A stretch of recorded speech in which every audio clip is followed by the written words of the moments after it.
Good morning, Ross by name, one of the directors of Via Walking, and I'll take you through our self-guided walking tour information.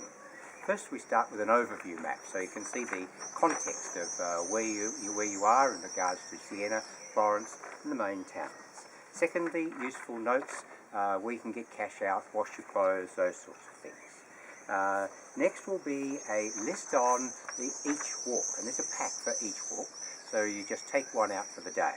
So this will have where you're going, the highlights, the shade, the water, the toilets, those sort of information. Then of course we need a map, but ours is not quite as detailed as many. It has the topographical, but it's enough to get you by. Why? Because we've taken a very different approach to the notes. Rather than just having a series of notes, which some people find it just a little challenging as to where they are and to be able to recognise them, what we have here are photographs. In fact, in this case, the walk will take you out on, it's 15k in 4.5 hours, an easy walk. It's over some beautiful rolling hills, but at every spot where you need to make a decision, there's a colour photograph, and you can see just 4 or 5 to a page, so you can get more than ample detail of what you need. Each of our walks start from one of two piazzas in town. In this case, Piazza Dante, which is where we are. We go back to Bar Dante, so we know exactly where we're standing from. Turn left down towards the town wall, until you cross the road coming in from your right. Take the steps immediately ahead looking down the car park, and here's a photograph of the car park. Can I suggest at this point that you download the PDF of these track notes that we're providing as an example, and also of the map, and follow us through. As I said before, we won't stop at every point. But a point to make here is that we will always reference things that are likely to be there almost forever. For example, in this case, we walk past the soccer ground, and there's a photograph of that, and there's also Santa Maria in Prato, Convento Francesco.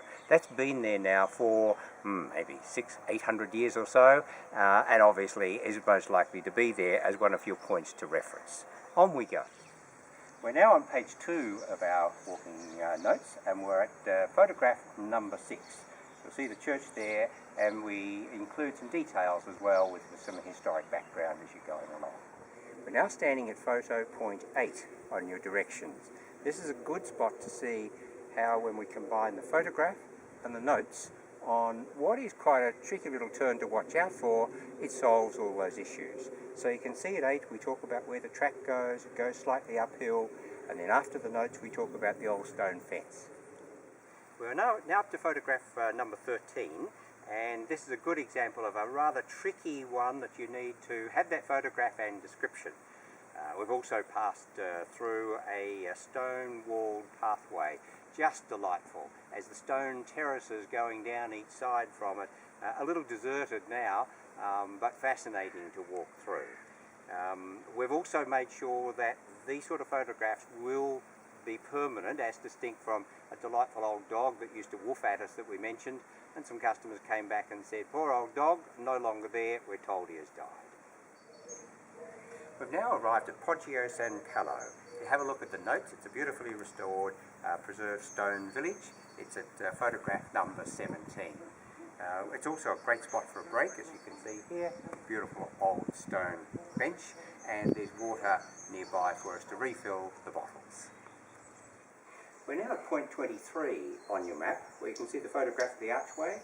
We're walking through Galinda, the old Padera big farmhouse for this total area, and that's the end of the loop. If you have a look at the map, you'll see we're back to the end of the loop, and now we retrace our steps along that beautiful old stone fence that we referred to earlier. So we'll catch up at the end. Back on our way to Rada. Well, almost finished our walk from Rada to Poggio San Carlo. Hope you can join us one of these days on the self-guided walks. We have 6 out of Rada in Chianti, we have another 6 out of Montalcino, which is south of Siena, and another 6 out of San Gimignano. You can take your pick, 4 days, 5 days, 6 days, whatever suits, and you can mix and match those dates and do them, well, at least over 6 months of the year, if not the entire year. You can also choose from bed and breakfast accommodation, which we've been using for many years here and know the people very well, or 3-star accommodation, which we also use for our guided walks. Thanks for joining us. Hope we see you someday. Bye.